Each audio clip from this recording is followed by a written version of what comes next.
This is part 5 of my decimal lessons. We are now moving on to dividing decimals. So first we're going to model, but before we model, we're going to change this into fractions. The problem says, use the grid to find the quotient of 8/10 and 4/10. A quotient is an answer to a division problem. So before we model this, let's look at 8/10 divided by 4/10. I did a previous lesson on dividing fractions. In the dividing fractions lesson, I explained why we keep the first fraction the same, and then you change the other two. So this is 8/10. Division means you're multiplying its reciprocal, so let's solve this.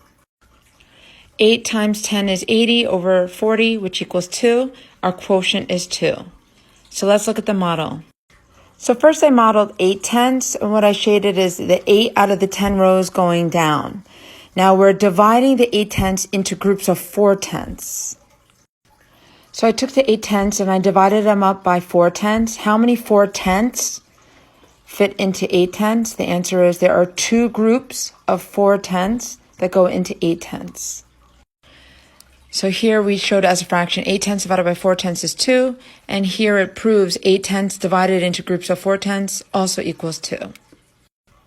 So let's look at the steps now.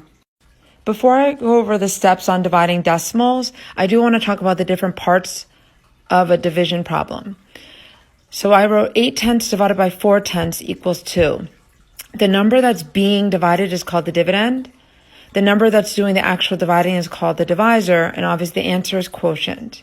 So when you're seeing division problems set up like this, the first number is a dividend, the one being divided. The second number is the divisor. Now, I talked about this in a previous video. When you first wake up, you wake up in your house, so that's why the dividend always goes inside the division house. And then the divisor is the one doing the dividing, it's outside. And then quotient is obviously the answer. In a previous video, we talked that the fraction bar represents division. So this would represent 8/10 divided by 4/10.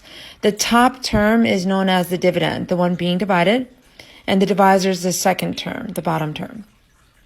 And again, first you wake up in your house, second you go outside. That's an easy way to remember how to set it up, and 2 is the quotient. So let's look at the steps on dividing decimals. These are the steps to dividing decimals. It's a little wordy, but just pay attention to the underlined words. So when you're looking at a problem, it's the divisor must be a whole number. So when you look at a division problem, it's this number that has to be a whole number. If it's not a whole number, you have to change it into a whole number. We're going to have to actually move on to the next video to finish this.